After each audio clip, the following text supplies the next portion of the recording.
Hi, it's Laura at Aquamarine 18 Tarot and Books. Thanks for stopping by my channel today. Welcome. I am here with a VR to my friend Kelly Bear, who has created a tag called Tarot Winter Wardrobe. This has a series of prompts, which I'll put below with timestamps, that are based on items that you might wear in the wintertime, depending, of course, where you live. This tag is presuming that the wintertime where you live is cold and that we need to layer up accordingly. For folks who don't know, I live in Ontario. Our winter, which it is right now, is often very cold. Minus 20 Celsius, minus 5 Fahrenheit is not unusual where I live. So I definitely own all of the items on Kelly's lists of prompts here of Tarot Winter Wardrobe. In some cases, several of them.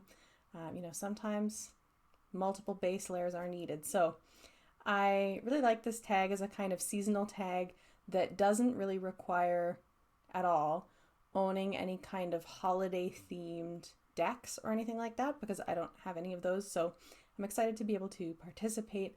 I've mostly picked one deck per prompt, but in some cases I've picked a few. Again, you all know I ramble, so I will timestamp. The first question is base layers or thermals. Which deck or decks are foundational to your tarot practice and why? So I picked a few.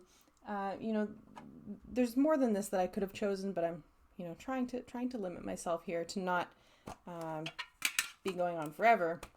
The first deck I want to pick as foundational to my practice is the Naturescapes Tarot by Tina, Queen of Wands. I've shown this deck many times on my channel. Folks know that this is an absolute favorite for me. It's a deck that was a foundational deck for me at the time that I was figuring out my druidry, so it's foundational to my kind of spiritual practice in that way. It's also the deck that really solidified for me that I can read and enjoy reading more, you could say abstract decks that don't closely follow a particular tarot tradition. And given that so much of my personal practice focuses on the earth and on nature, this is a deck that is absolutely foundational for me. It's also just one that I use a lot. And so it is absolutely foundational. It will be absolutely forever. If I do a top 5 tarot decks every year, this one will be in it every year. I can kind of guarantee that. So that's a foundational deck. I also thought of the Heart and Hands Tarot by Liz Blackbird as a foundational deck for me. And the reason that this one is a foundational deck for me is because this is the very first indie deck that I ever purchased. And now I have quite a collection of tarot decks. But this is the one that kind of started it. It's now actually mass market. I want to say it's US Games, but it was indie at the time that I got it. I think it was from Etsy. And so this deck is foundational in the sense that it really kind of opened up the world of indie decks and supporting indie deck creators. It also really kind of got me reading outside of the very, very close to Pamela Coleman Smith's artwork. Like, certainly I would describe this as based in a Smith-Waite kind of tradition, but the illustrations are contemporary. You have people with briefcases, things like that.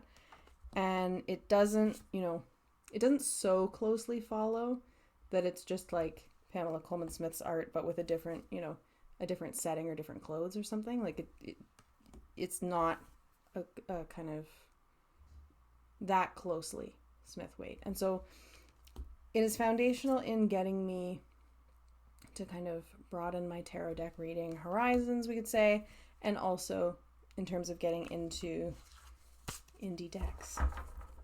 The last foundational deck, and this is the prompt that I chose the most decks for. The last one that I want to show that is foundational for me is one of the vintage decks in my collection, and that is Thea's Tarot. And this one is foundational for me. Apparently black and white decks are foundational for me. This one is foundational for me in my practice because this is the first deck that I got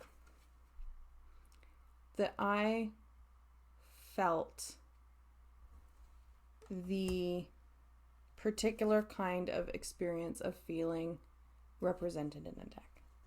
This is a queer feminist deck through and through. And you know, it's the first deck of quite a few now in my collection that I can say that about. And that came to be really important to me. It was really important to me. And this is quite early in my tarot journey, really. And so this kind of started a particular kind of subset of my tarot collection that is very important to me, that I would say that I read with, you know, one of the most frequently. And I just really love this one. For a long time, this is the deck that I read with for myself every year on my birthday. This is a go-to birthday spread deck because it's a deck that I can identify with and that is very close to my heart. So, Thea's Tarot. Those are some foundational decks for me.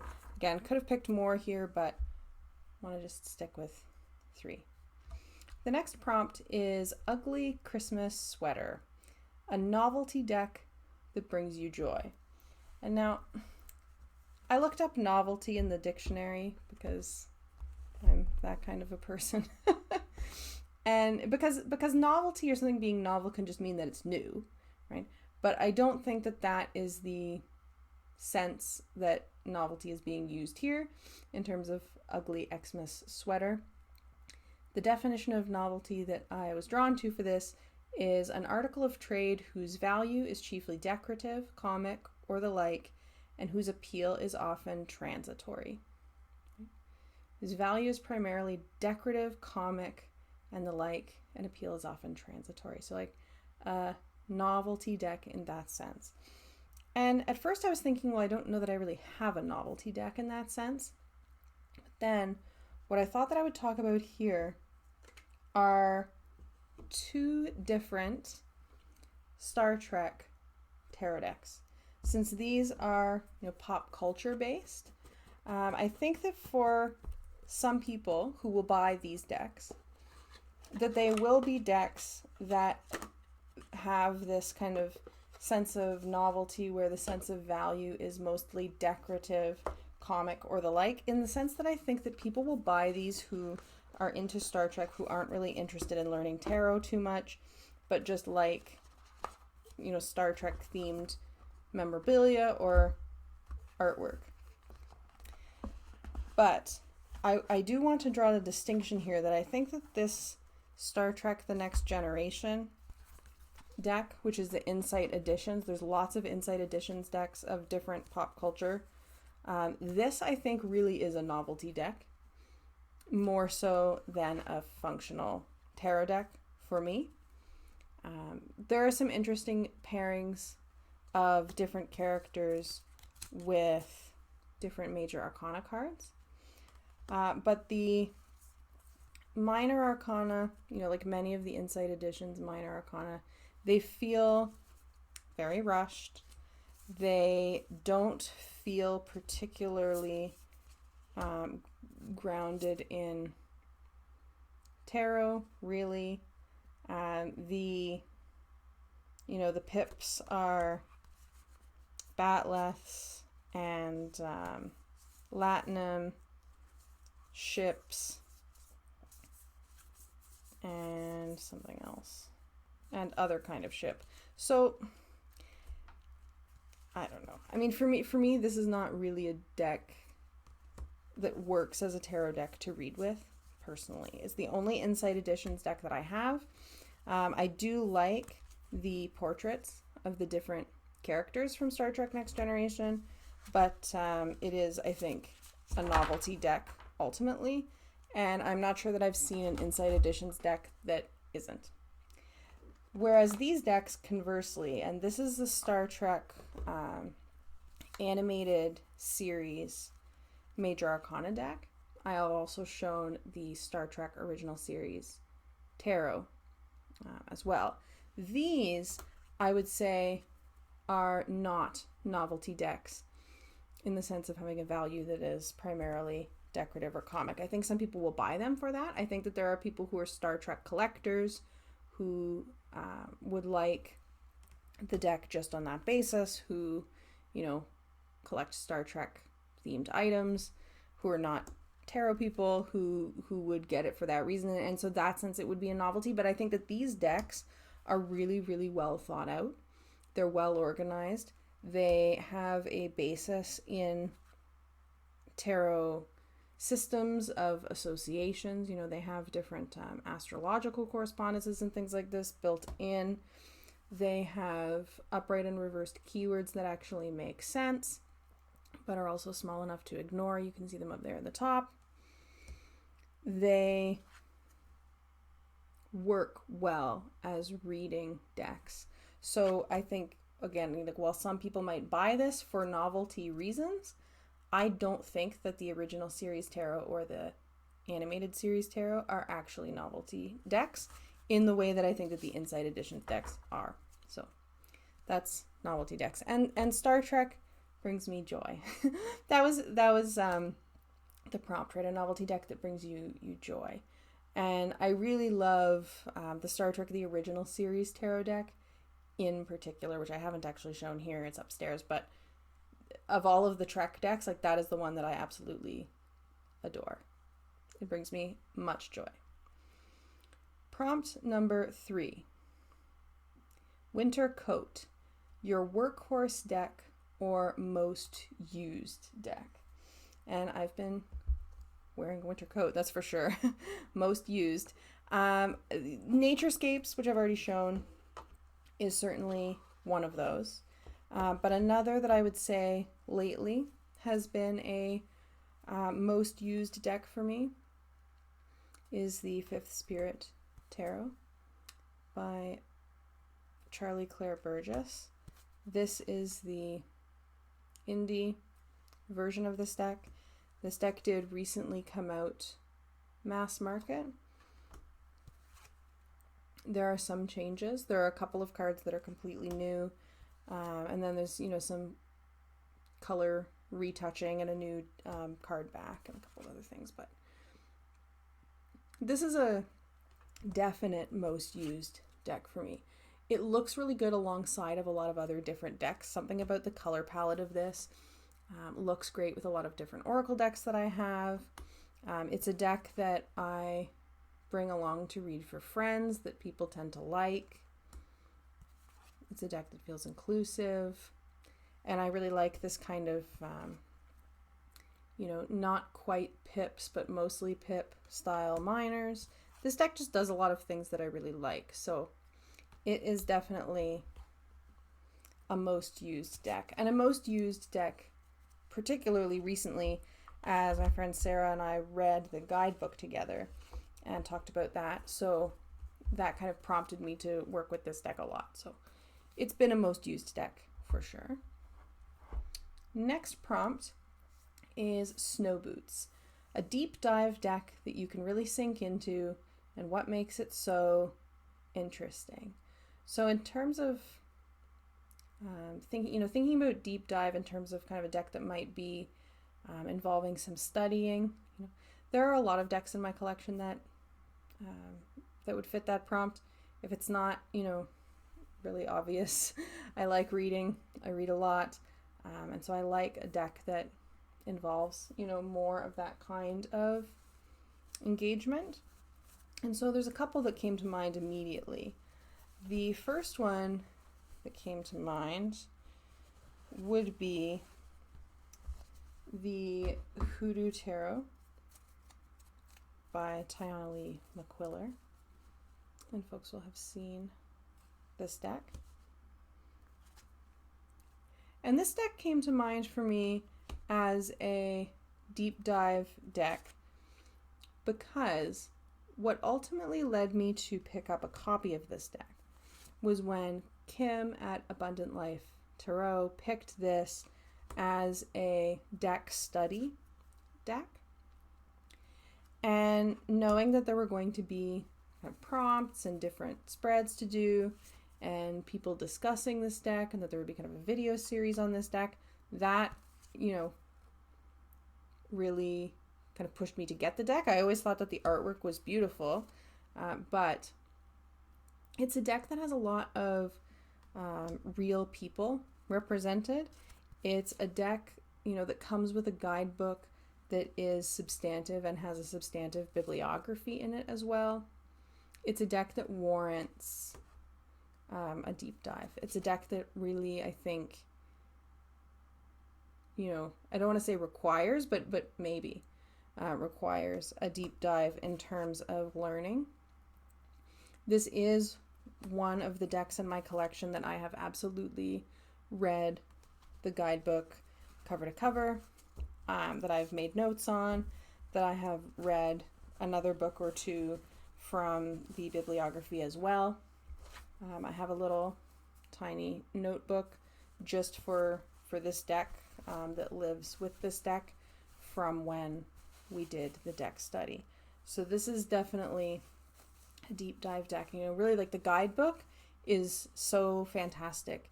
That guidebook, is the Snow Boots prompt question, what makes the deck so interesting? Part of it is the guidebook because there's just so much to explore there.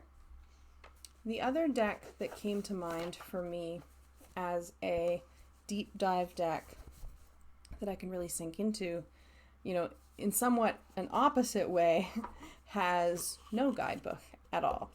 And that is the Great Lakes Tarot by David Wilson, who's also the creator of the Rust Belt Arcana. And this deck features plants, animals, and landmarks from around the Great Lakes, which is the region where I live. It doesn't have a guidebook. There is online just a web page where there is a list provided of the different species that are represented in the different places. So, for example, all of the cups have different fish and life that lives in the lake, and the different species are all named in this list online. And I think that this one is really interesting because as a druid with the AODA, we spend a lot of time learning about and connecting with and exploring our immediate natural environment, which this deck represents for me, is the environment that I live in. And, I've spent a fair amount of time exploring and learning, and I want to kind of keep doing this and maybe make a little DIY guidebook for this deck, making those connections between, why a particular type of flower might be on a particular wands card, for example, because, without a guidebook to tell you that, it's not always super clear, but it is very clear to me that in this deck, those connections and correspondences are in no way arbitrary. The choices are very deliberate, and exploring those decisions in terms of what to put on each card makes this a deep dive deck for me. So that is the Great Lakes Tarot. Now, the next prompt is Hat, a deck that twists your noggin or that you struggle to connect with or understand. Okay, this one came to mind immediately. It's a deck that I've had for a long time, and that's the Margaretta Peterson Tarot. This deck, I have a hard time with this deck, my friends. I do. I find many of the artworks in this deck to be beautiful. and I like looking at it. It's a deck that I saw, on YouTube and on a couple of channels in particular of folks, that I watch who love this deck. And I eventually got it once I felt like, yes, I feel, comfortable enough with more abstract, less traditional artwork that I could navigate this. But it is a deck that I struggle with. I don't 100% know if I like this deck. I adore some cards. This as a 2 of feathers or 2 of air, this is beautiful. I love this card. I can read this card clearly and immediately, and I'm really drawn to it. I'd say Son of Coins, the same thing. There's a coin in the background, which I'm not sure if that will come up very clearly. Oh, there it is. Some of them feel more clear to me than others. It doesn't feel like the most consistent deck to me. And some of the choices in this deck are far from obvious to me. I don't care for the little white book that came with it for a number of reasons that I won't get into here. I'm not sure about this deck. It does pose challenges to me in terms of connecting with this deck. So that is my hat deck. 2 prompts left. Scarf. And the scarf prompt is a hug deck for when you are in need of comfort or support. Now, this was an easy choice as well. And I chose the Considerate Tarot, a deck inspired by Rescue Cats by Madeleine Bélanger. And this, is pretty self-explanatory. The deck is a very soft color palette. It's a supportive hug deck. Who would not want to hug this cat, right? Provided that the cat themselves is also cuddly. Not all cats are. Of my 2 cats, one of them is much more cuddly than the other. It focuses on rescue cats, which makes me happy. I love their little faces. And cuddling or patting a cat helps me to de-stress. It makes me feel better no matter what. And so this deck is just so sweet. And it's not a workhorse deck. It's not a deck that I use a ton. But it's a deck that I love having in my collection when I need that sweet, gentle, comforting deck. So that was an easy pick. The hug deck being Considerate Cat. And the last prompt, Mittens, your travel deck for reading on the go. And that was a pretty easy pick as well. I do have, a handful of decks that are the ones that I tend to reach for if I'm on the go, that I'm more inclined to bring places with me. A lot of that has to do with a deck's size, packaging, sometimes theme. If I'm going to a particular place like camping, which is where we're usually going when we're going somewhere, I do like to have a more nature-based deck, for example.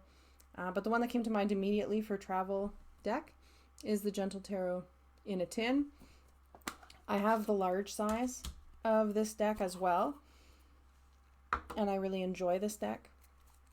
And I specifically bought this smaller one for readings on the go.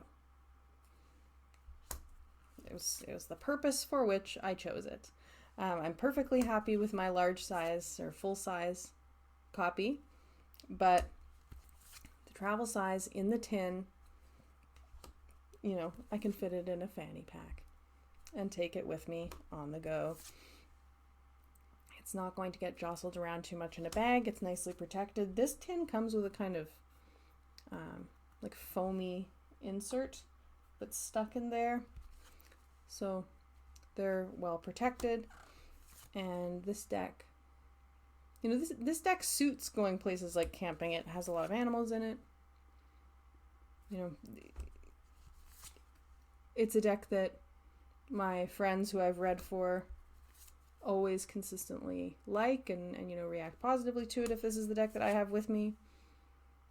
So that's my Mittens deck, my travel deck for reading on the go.